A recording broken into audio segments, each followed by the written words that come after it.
Hello বন্ধুরা, আজকে আমি জুন মাসে ধরুন এই বোগেনভেলিয়া গাছে কি খাবার দেব সেই ভিডিওটি আমি দেখাতে চলেছি। প্রথম থেকে শেষ করে দেখবেন। তো যাই হোক, এই বোগেনভেলিয়া গাছটি দেখুন, এটা আমি শীতকালে রিপোর্টিং করেছিলাম, কিন্তু তারপরে বিশেষ খাবার দেওয়া হয়নি। মাঝে দু একবার খোল জল দিয়েছিলাম। তো গাছ যখন রিপোর্ট করেছি তখন গোবর সার, তারপরে মাটি আর বালি দিয়ে মানে আর অল্প একটু হাড় গুঁড়ো শিংকুচি দিয়ে মিশিয়ে রিপোর্ট করেছিলাম। কিন্তু এখন ভাবছি গাছটা একটু খাবার দেওয়া দরকার। 2-3 বার ফুল হয়ে গেছে। তো এখন আমি দেখুন এই একটু মিক্স খাবার এবং গোবর সার একসঙ্গে মানে মিশিয়ে আর দেব, বেশি কিছু না, এইটুকুনি আমি দেব। তো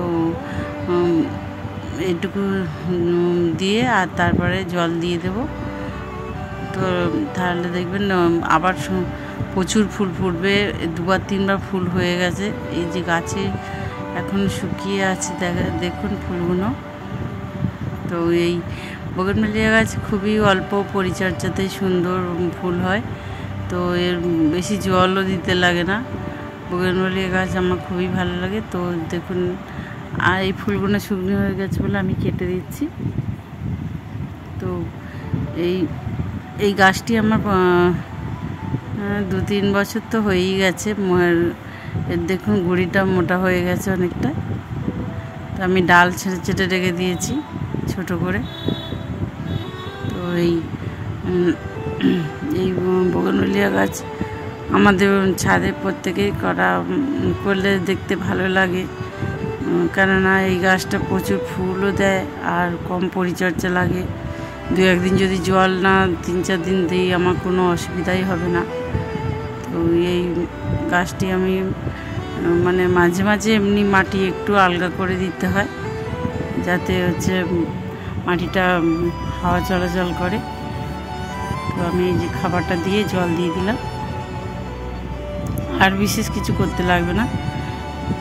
তো আমার এটা শেডের তলায় থাকে, আমি মাঝে মাঝে রোদ্দুরে দিয়ে এই ছাদে সেট করা রয়েছে, যার জন্য পুরো তো মাঝে মাঝে আমার নিচে আর একটা ছাদ আছে, সেই ছাদেতে দিয়ে দিই।